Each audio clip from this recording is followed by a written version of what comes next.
ओम शांति। बाबा good morning. आज बाबा के 13 जून 2022 के महावाक्य हैं।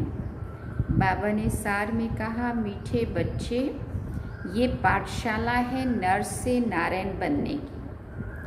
पढ़ाने वाला स्वयं सत्य बाप, सत्य शिक्षक और सत्य गुरु है। तुम्हें इसी निश्चय में पक्का रहना है। बाबा ने प्रश्न पूछा, तुम बच्चों को किस बात का जरा भी फिक्र नहीं होना चाहिए और क्यों? बाबा ने उत्तर में कहा, अगर कोई चलते चलते हार्ट फेल हो जाता, शरीर छोड़ देता, तो तुम्हें फिक्र नहीं होना चाहिए, क्योंकि तुम जानते हो हर एक को अपनी एक्ट करना है। तुम्हें खुश होना चाहिए कि आत्मा ज्ञान और योग के संस्कार लेकर गई तो और ही भारत की अच्छी सेवा करेगी। फिक्र की बात नहीं है, ये तो ड्रामा की भावी है। और गीत सुना, तुम ही हो माता पिता तुम ही हो। ओम शांति। तुम बाप बच्चों को समझाते हैं, बच्चे जानते हैं, बाबा भी बच्चे कहकर बुलाते हैं, और ये बाप दादा दोनों कंबाइंड हैं।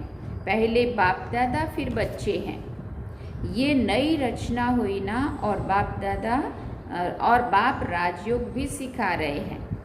हूबहू 5000 वर्ष पहले मुआफिक फिर से हमको राजयोग सिखला रहे हैं। भक्ति मार्ग में फिर उनके किताब बनाए, उनको गीता कह दिया, परंतु इस समय तो गीता की कोई बात ही नहीं है। ये पीछे शास्त्र बनाए, उसको कह दिया श्रीमद् भगवत गीता, सहज राजयोग की पुस्तक। फिर बाबा ने कहा, भक्ति मार्ग में पुस्तक पढ़ने से फायदा नहीं होगा। ऐसे ही सिर्फ शिव को याद करने से कोई वर्षा नहीं मिल सकता। वर्षा सिर्फ अभी संगम पर ही मिल सकता है। बाप है ही बेहद का वर्षा देने वाला, और वर्षा भी देंगे संगम युग पर। बाप राजयोग सिखाते हैं, दूसरे भी जो सन्यासी आदि सिखलाते हैं, उनके सिखलाने और इसमें रात दिन का फर्क है। उन्हों की बुद्धि में गीता रहती है और समझते हैं गीता श्री कृष्ण ने सुनाई, व्यास ने लिखी, परंतु गीता तो ना श्री कृष्ण ने सुनाई थी और ना वो समय था, ना श्री कृष्ण का रूप हो सकता है, क्योंकि श्री कृष्ण का रूप भी सतयुग में था, और गीता सुनाई अभी कलयुग के अंत में, यदा यदा ही धर्मस्य, जो परमात्मा ने वायदा किया है उस वायदे के अनुसार, है ना। तो बाबा कहते ना ही वो, परंतु गीता ना श्री कृष्ण ने सुनाई थी और ना वो समय था, सतयुग में थोड़ी सुनाई गीता, और ना ही वो श्री कृष्ण का रूप था। बाप सब बातें क्लियर करके समझाते हैं, और फिर कहते हैं अभी जज करो। उनका नाम भी बाला है, सत्य बताने वाला ही नर से नारायण बना सकते हैं। फिर बाबा ने कहा, तुम बच्चे जानते हो हम नर से नारायण बनने के लिए इस पाठशाला व रुद्र ज्ञान यज्ञ में बैठे हैं। शिव बाबा अक्षर अच्छा लगता है। बाबा ने कहा, शिव बाबा अक्षर अच्छा लगता है, बरोबर बाप और दादा जरूर हैं। इस निश्चय से तुम आए हो। बाप ब्रह्मा द्वारा सभी वेदों शास्त्रों का सार समझाते हैं और समझा रहे हैं। हम तुमको त्रिकालदर्शी बना रहे हैं। ऐसे नहीं कि तुम त्रिलोकी नाथ बनते हो, नहीं, तुम नाथ तो बनते हो सिर्फ एक शिवपुरी के। उनको लोक नहीं कहेंगे, लोक मनुष्य सृष्टि को कहा जाता है। मनुष्य लोक, चैतन्य लोक, वो है निराकारी लोक। तुमको सिर्फ त्रिलोकी की नॉलेज सुनाते हैं, त्रिलोकी का नाथ नहीं बनाते हैं। तीनों लोकों का ज्ञान मिला है, इसलिए त्रिकालदर्शी कहा जाता है। लक्ष्मी नारायण को भी त्रिलोकी नाथ नहीं कहेंगे, विष्णु को भी त्रिलोकी नाथ नहीं कहेंगे, उनको तो तीनों लोकों का ज्ञान ही नहीं है। लक्ष्मी नारायण जो बचपन में राधे कृष्ण हैं, उनको त्रिलोकी का ज्ञान नहीं है। तुमको त्रिकालदर्शी बनना है, नॉलेज लेना है। बाकी श्री कृष्ण के लिए कहते हैं त्रिलोकी नाथ था, परंतु नहीं, तीनों लोकों का नाथ तो उनको कहेंगे जो राज्य करे। जो मालिक मतलब उसको कहेंगे जो वहाँ पे राज करे। वो तो सिर्फ वैकुंठ नाथ बनते हैं। सतयुग को वैकुंठ कहा जाता है, त्रेता को वैकुंठ नहीं कहेंगे। इस लोक के भी हम नाथ नहीं बन सकते हैं। बाबा भी सिर्फ ब्रह्म महतत्व का नाथ है। सुना, बाबा ने कहा ब्रह्मांड है जिसमें हम आत्माएं अंडे मिसल रहती है, उनका ही मालिक है। ब्रह्मा विष्णु शंकर सूक्ष्म वतन में रहने वाले हैं तो वो वहाँ के नाथ कहेंगे। तुम बनते हो वैकुंठ नाथ, वो सूक्ष्म वतन की बात है और वो मूल वतन की बात है। सिर्फ तुम ही त्रिकालदर्शी बन सकते हो। तुम्हारा तीसरा नेत्र खुला है। दिखाते भी हैं भ्रिकुटी के बीच में तीसरा नेत्र है, इसलिए त्रिनेत्री कहते हैं। परंतु यह निशानी देवताओं को देते हैं, क्योंकि तुम्हारी जब कर्मातीत अवस्था हो जाती है तब तुम त्रिनेत्री बनते हो। तो वो इस समय की बात है। बाकी वो तो ज्ञान का शंख नहीं बजाते, उन्होंने फिर वो स्थूल शंख लिख दिया है। ये मुख की बात है। मुख से जो ज्ञान की आवाज़ निकाली, शंख ध्वनि कहते हैं ना, तो इस मुख से जो हमें ज्ञान, हमने बाबा का ज्ञान सबको सुनाया, चारों दिशाओं में उसकी आवाज़ फैलाई, उस मुख को ही शंख कहा। इससे तुम ज्ञान शंख बजाते हो। नॉलेज पढ़ रहे हो, जैसे बड़ी यूनिवर्सिटी में नॉलेज पढ़ते हैं ना, ये है पतित पावन गॉड फादरली यूनिवर्सिटी। कितनी बड़ी यूनिवर्सिटी के तुम स्टूडेंट हो। साथ साथ तुम ये भी जानते हो कि वो हमारा बाबा है, टीचर है, सतगुरु है, सब कुछ है। और फिर कहा ये माता पिता हर हालत में सुख देने वाले हैं, इसलिए कहते हैं तुम माता पिता हम बालक तेरे। ये है सैक्रीन, बहुत मीठा है। देवताओं जैसे मीठे कभी कोई हो ना सके। बच्चे जानते हैं भारत बहुत सुखी और हेल्दी था, बिल्कुल पवित्र था। कहा ही जाता है वॉइसलेस भारत। अभी तो नहीं कहेंगे, अभी तो विशेष पतित कहेंगे। बाप कितना सहज करके समझा रहे हैं। बाप और वर्षे को जान जाते हैं, बाबा कितना मीठा बनाते हैं। तुम भी फील करते हो हमको श्रीमत पर पढ़ना और पढ़ाना है, यही धंधा है। बाकी कर्म भोग तो जन्म जन्मांतर का बहुत है ना। समझो कोई बीमार पड़ते, कल हार्ट फेल हो जाता है तो समझा जाता है ड्रामा की भावी। उनको शायद और पार्ट बजाना होगा, इसलिए दुख की बात नहीं रहती है, ड्रामा अटल है। उनको दूसरा पार्ट बजाना है, फिक्र की क्या बात है। और ही भारत की अच्छी सेवा करेंगे, क्योंकि संस्कार ही ऐसे ले जाते हैं कोई के कल्याण अर्थ। तो खुश होना चाहिए ना। समझाते रहते हैं अम्मा मरे तो भी हलवा खाना, इसमें समझ चाहिए। तुम जानते हो हम एक्टर्स हैं, हर एक को अपना एक्ट करना है। ड्रामा में नूंद है, एक शरीर छोड़ दूसरा पार्ट बजाना है। यहाँ से जिन संस्कारों से जाएंगे वहाँ गुप्त भी सर्विस ही करेंगे। आत्मा में संस्कार तो रहते हैं ना। जो सर्विसेबल बच्चे हैं, मुख्य मान भी उनका है। सर्विस करने वाले, भारत का कल्याण करने वाले सिर्फ तुम बच्चे हो, बाकी और सब अकल्याण ही करते हैं, पतित बनाते हैं। समझो कोई फर्स्ट क्लास सन्यासी मरता है, वो ऐसे बैठ जाते हैं हम शरीर छोड़कर ब्रह्म में जाकर लीन हो जाएंगे, तो वो जाकर कोई का कल्याण नहीं कर सकते, क्योंकि वो कोई कल्याणकारी बाप की संतान थोड़ी है। उन्होंने थोड़ी परमात्मा का साथ दिया इतनी बड़ी दुनिया को परिवर्तन करने में। उन्होंने तो सिर्फ अपने लिए तप किया, मोक्ष प्राप्ति चाहिए, बस मुक्ति चाहिए, बस बाहर निर्वाण जाना है, ज्योति ज्योत समाना है, बस अपना ही सोचा है ना। और वो भी पर पूर्ण नहीं हुआ।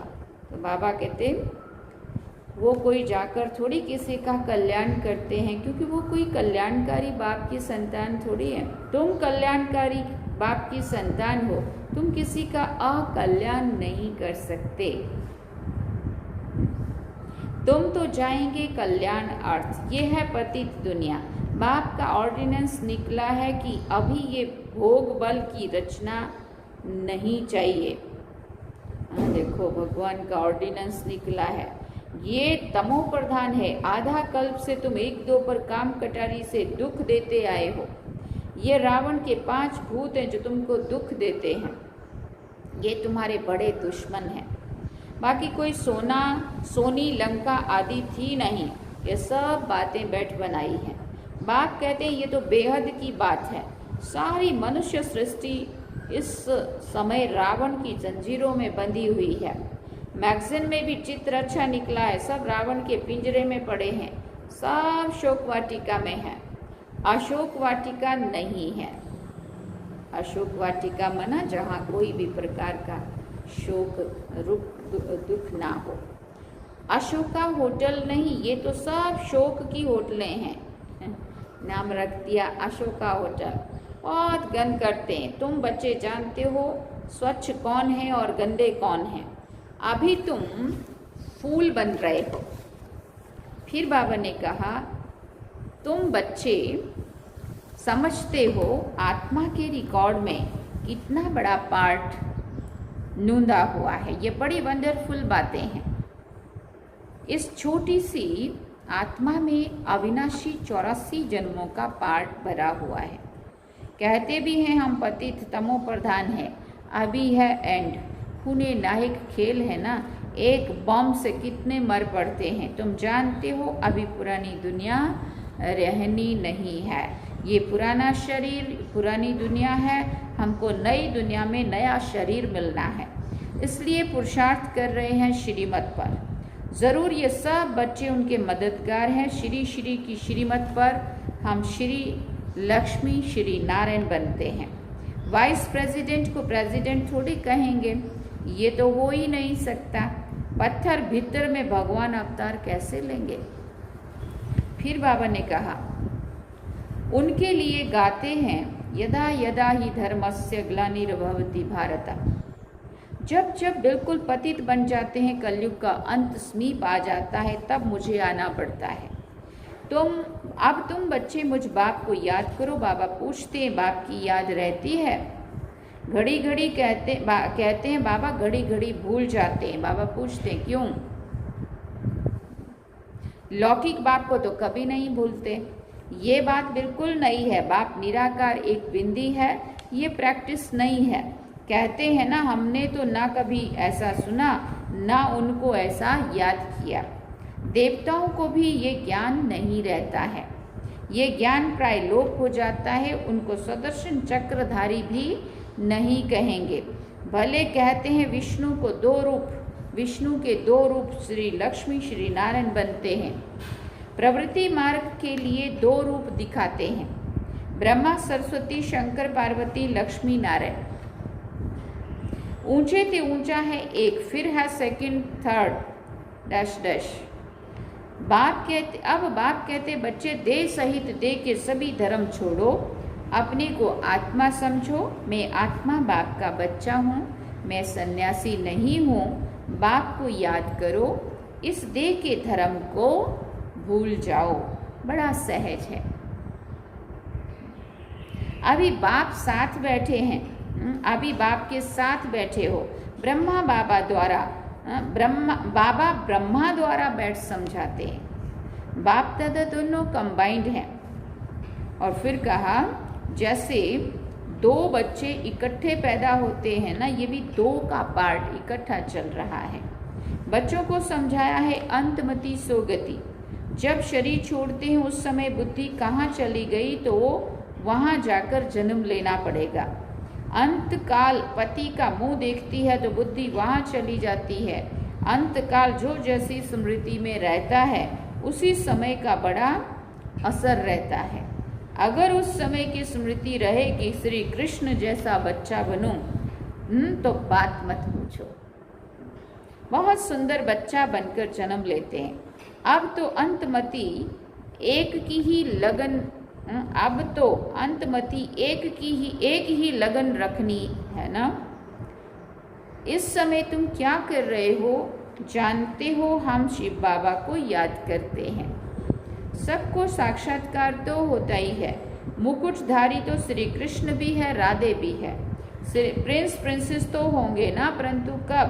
सतयुग में व त्रेता में, बाबा पूछ रहे हैं। फिर वो पुरुषार्थ पर है, जितना पुरुषार्थ करेंगे उतना ऊंच पद पाएंगे।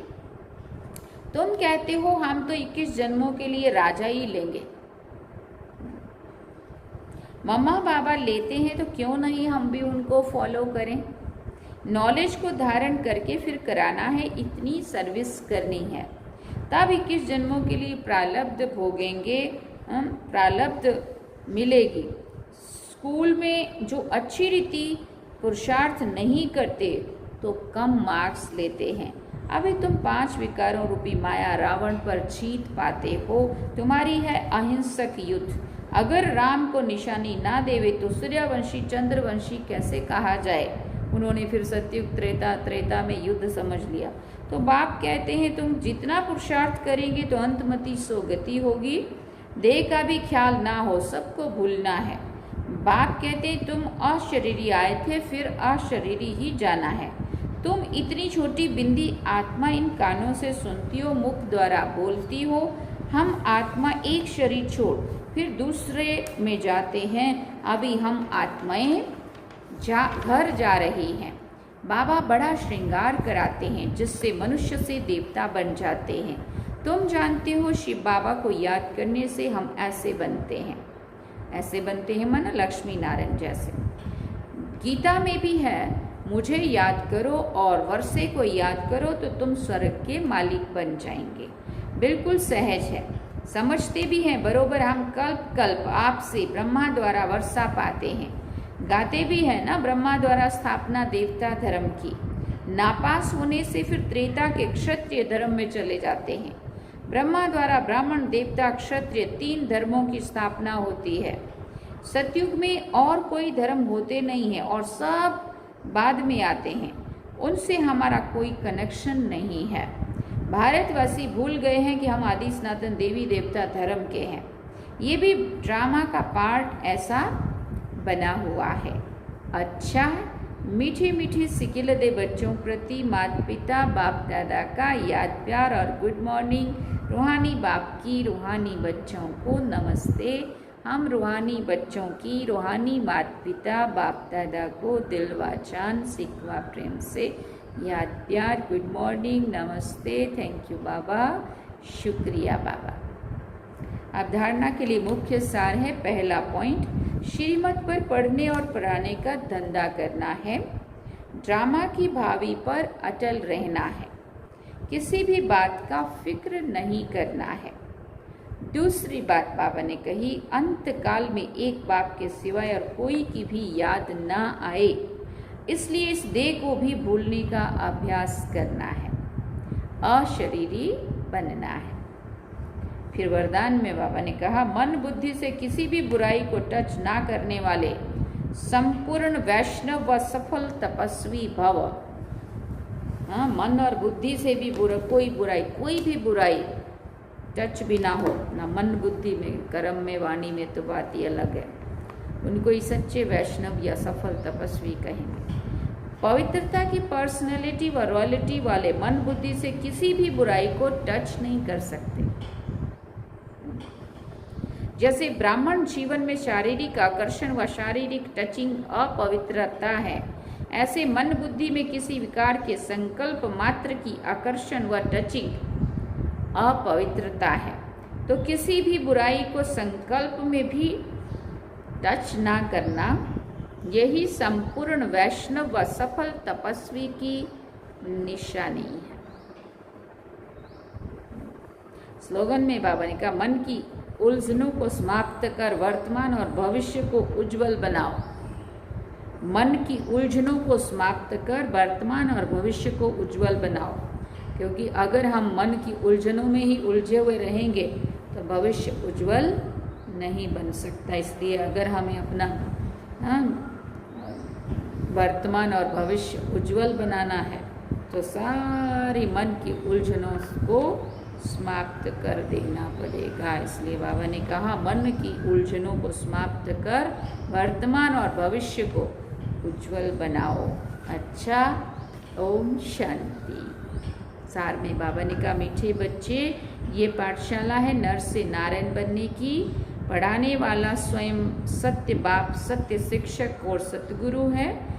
तुम्हें इसी निश्चय में पक्का रहना है। अच्छा, ओम शांति। गीत क्या सुना? तुम ही हो माता पिता तुम्ही।